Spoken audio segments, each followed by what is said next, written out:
Привет, родная республика! Половина марта уже позади, и весна продолжает набирать обороты. Надеемся, она проходит у вас плодотворно и ярко.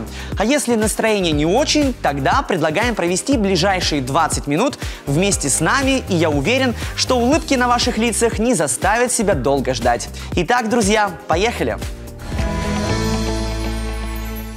Бережем и тренируем. Как укрепить свои плечи с помощью простых упражнений. Раздали звания. В республике стало на несколько мастеров спорта больше. Остро, неприятно, но эффективно. Пробуем стоять на гвоздях. Если кому-то не хватает яркости эмоций, попробуйте порисовать вместе со своим ребенком. Сегодня, к слову, день цветных карандашей. Дословно переводимое с тюркского как «черный камень». Слово и сам пишущий инструмент, именуемый карандашом, прочно вошло в обиход в 20 веке, хотя историю свою карандаш ведет с древних времен. Сегодня цветные карандаши – непременный атрибут детского и подросткового творчества. В современной психологии цветные карандаши используют в арт-терапии и ряде реабилитационных процедур. Да и просто сидя на рабочем месте, почему бы не развлечь себя творческой пятиминуткой. Практически во всех видах спорта в активную работу включаются наши плечи. Травма плеча – одна из самых частых, поэтому их необходимо укреплять, причем не только крупные мышцы, но и те, о которых мы даже не задумываемся. Сейчас парочка упражнений, которые помогут вам избежать неприятных моментов при занятиях спортом. Друзья, всем привет! Сегодня мы поговорим с вами про здоровье плечей. Занимаясь активными видами спорта, играми, волейбол, баскетбол, люди часто травмируют плечи. Происходит это из-за того, что у нас есть не только крупные мышцы плеча, которые отвечают за подъем какого-то веса, но также мышцы, которые отвечают за проворот плеча, а также за стабилизацию плеча относительно тела нашего. Чтобы укреплять плечи, как раз эти маленькие связочки, мы разберем несколько упражнений сегодня. Нам нужны будут небольшие гантельки и положение на полу. Первое упражнение. Мы с вами ложимся, оставляем гантельки в положении вверх, после чего опускаем до пола и поднимаем вверх. Выполняем 12 раз.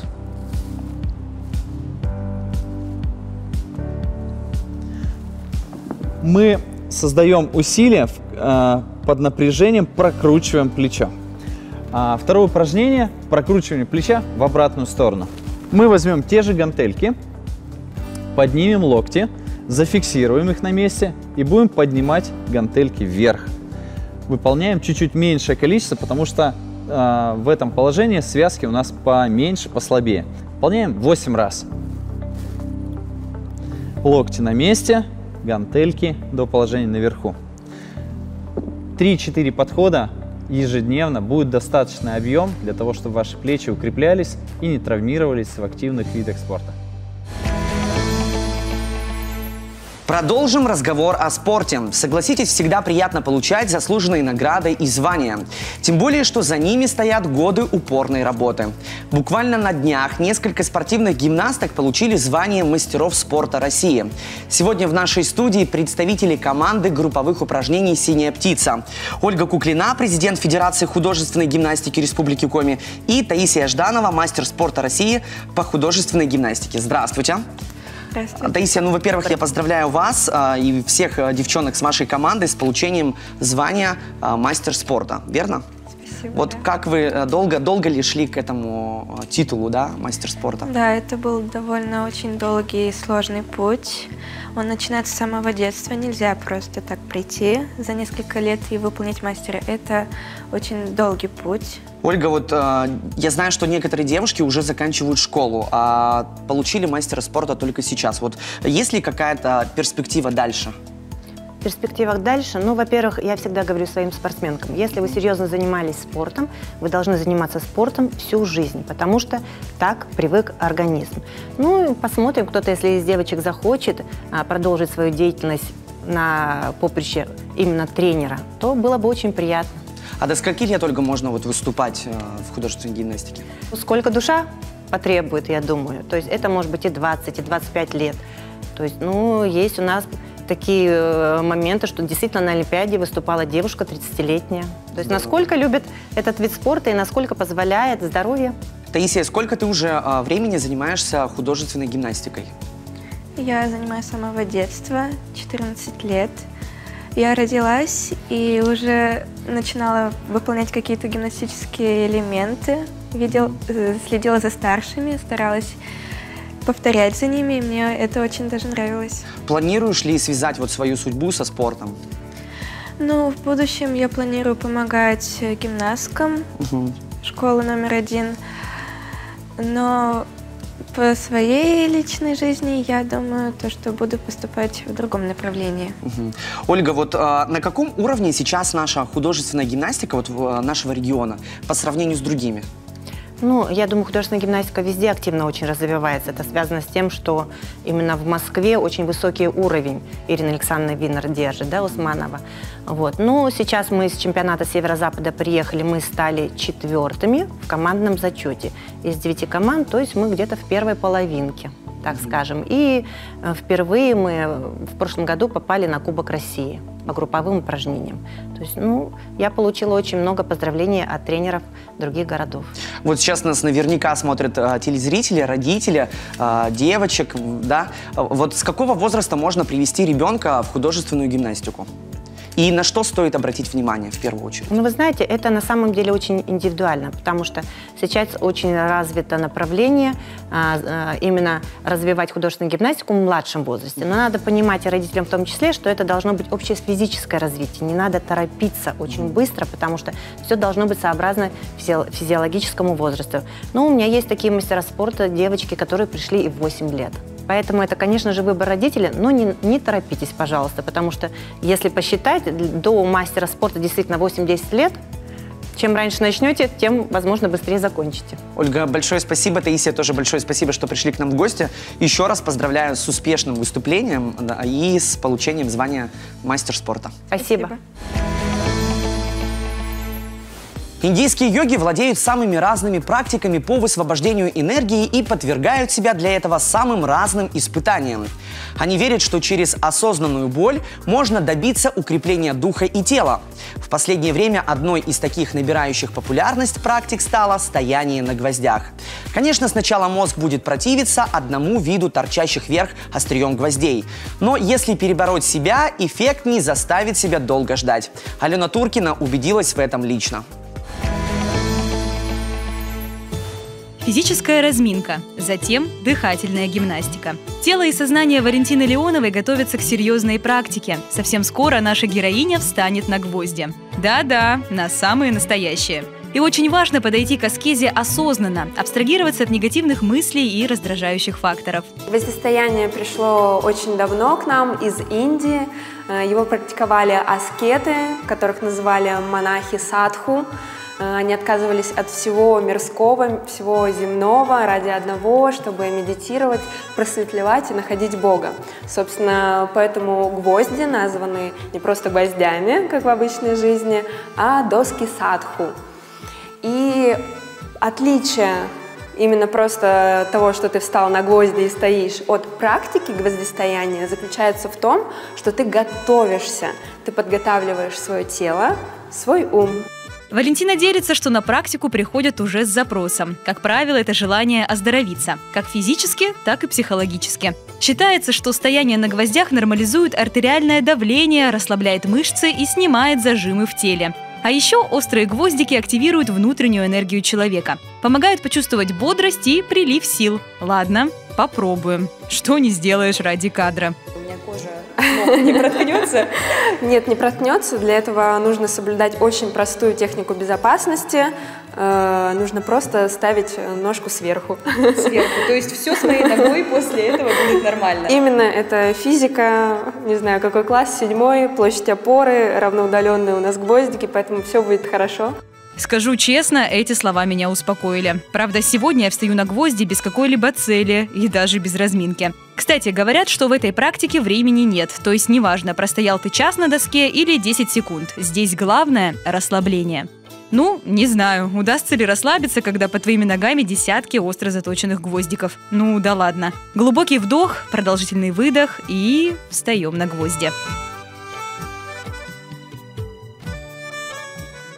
Друзья, мое мнение такое, время в этой практике есть. И я ощущала каждую его секунду, а в моем случае их было 7. Но даже за эти несколько мгновений я почувствовала, как жар распространился по моему телу. Ощущение невероятное. Такая реакция тела объясняется тем, что стояние на гвоздях относится к огненным практикам. Пробуждается много энергии огня, которая после циркулирует по нашему телу.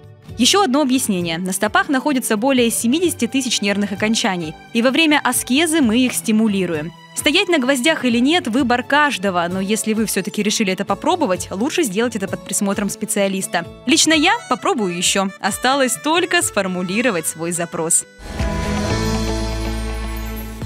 Тем временем мы подошли к середине выпуска. Продолжим нашу программу сразу после короткого перерыва. Не переключайтесь.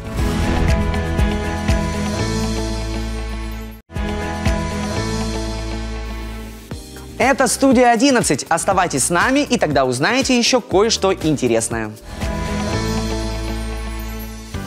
В мире Финно-Угории Республика Мариэл впервые приняла чемпионат по ездовому спорту.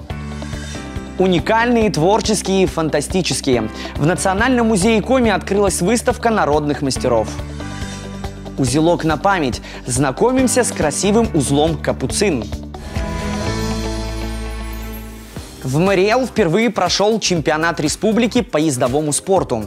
На соревнования собрались спортсмены из Карелии, Чувашии, Башкирии, Ульяновской, Кировской области и Мариэл. Всего 20 человек и около сотни собак.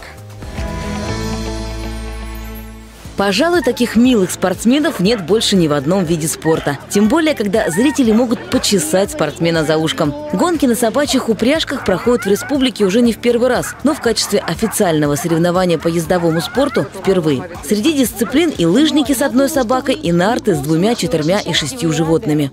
Я очень рад, что такой регион, как Мариэл, тоже вступил, в спортивную стезю ездового спорта. Ездовой спорт вообще сам по себе в России не так давно стал развиваться массово, именно как спортивное направление. Я с удовольствием приехал к вам по приглашению организаторов и надеюсь, что Республика Карелия сдружится в этом плане с Республикой Мариэл, и мы будем очень часто приезжать друг к другу в гости.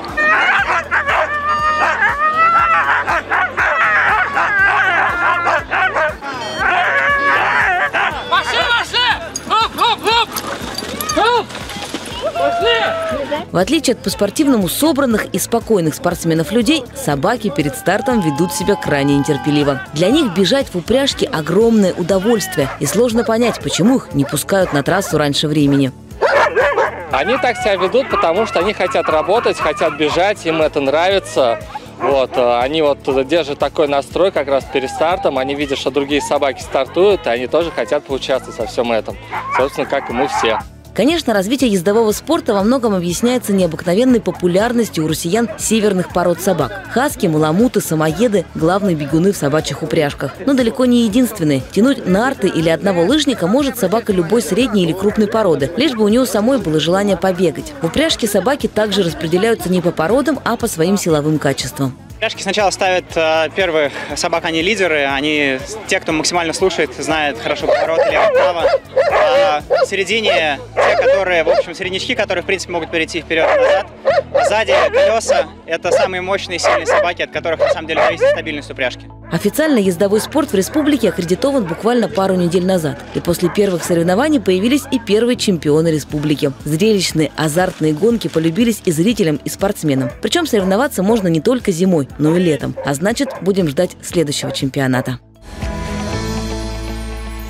В Национальном музее Республики Коми работает 28-я выставка декоративно-прикладного искусства и народных художественных промыслов «Мастер года 2021». Да, именно под таким названием. В ней принимают участие как именитые мастера, так и молодые таланты. С творчеством умельцев Коми-земли познакомилась моя коллега Алена Туркина. Кристина, перед тем, как говорить о выставке 2021 года, я думаю, нужно напомнить нашим телезрителям, что же такое «Мастер года». «Мастер года» – это ежегодная выставка декоративно-прикладного искусства и народных художественных промыслов. В этом году она проходит уже в 28-й раз. Изначально эта выставка была задумана как творческий отчет Союза мастеров, а потом со временем она переросла в такой большой проект, участие в котором могут принять уже все желающие мастера Республики Коми. И сколько же мастеров приняли участие в этой выставке? В этом году участие в выставке приняли 108 мастеров из 10 муниципалитетов республики. Также в разделе «Гость выставки» участие приняли 3 мастера из Мурманской области. На самом деле здорово, когда присоединяются гости к такому большому проекту, масштабному для нашей республики.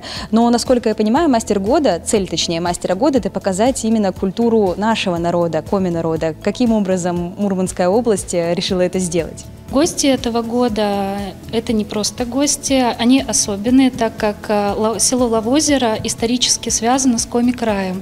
В конце XIX века группа коми-ижемцев вместе с оленями переселились на Кольский полуостров, и с тех пор Кольский полуостров и Лавозеро стало местом преткновения 3 культур – саамов, коми-ижемцев и ненцев.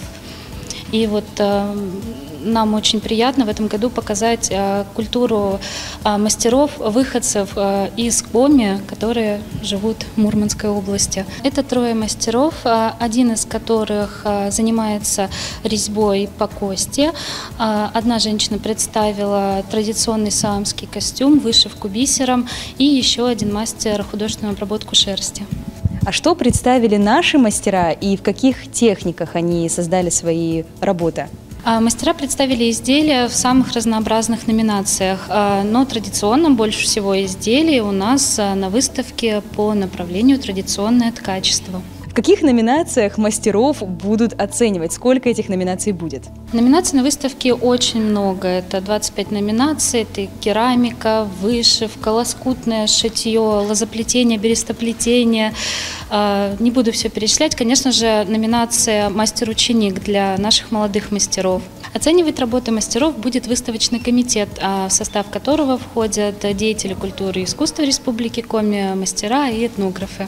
Кристина, когда же будут известны лауреаты выставки? Итоги выставки будут подведены 29 апреля. Кроме оглашения лауреатов, будет объявлено имя самого главного победителя выставки, обладателя премии правительства имени Семена Ильича Аверина. Ну что ж, с нетерпением ждем, когда же объявят и лауреатов, и победителя. Спасибо большое, что поделились информацией, было интересно пообщаться. Человечество вяжет узлы с древних времен, используя их для самых разных целей. Запомнить все виды плетения веревок вряд ли возможно, но есть те, которые могут быть полезны и в быту, и в походе. Сегодня познакомимся с интересным и красивым узлом капуцин. Привет всем! Сегодня я хочу вас познакомить с одним очень интересным и полезным узлом. Он называется узел капуцин. Изначально этим узлом подвязывались монахи-капуцины, свои рясы подвязывали. Вяжется очень просто. Используется одна веревка и один ее свободный конец. Мы делаем несколько оборотов вокруг этой же веревки в обратную сторону. Я сделал 4 оборота и пропускаю через все эти петельки прямо. А затем аккуратно расправляю узел.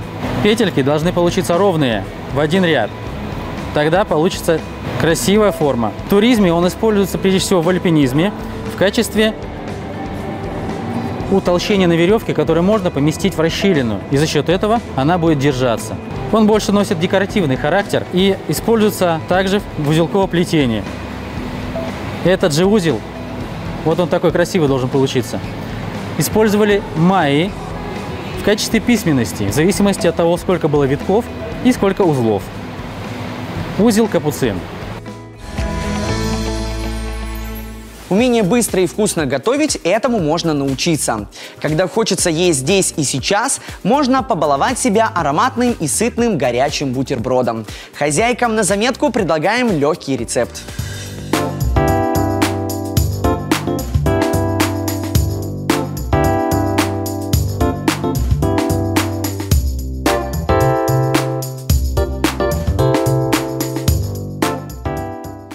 Следующее видео тоже связано с едой, но главная тема в нем не вкусный рецепт, а маленькое пушистое создание, которое готово совершить все ради того, чтобы оказаться рядом с вкусняшкой. Смотрится эффектно.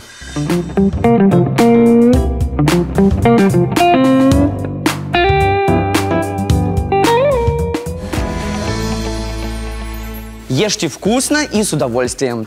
Берегите свое здоровье и всегда стремитесь покорять новые вершины в своей жизни. Экватор недели практически пройден. Желаем ударно потрудиться и не прощаемся надолго. Пока-пока!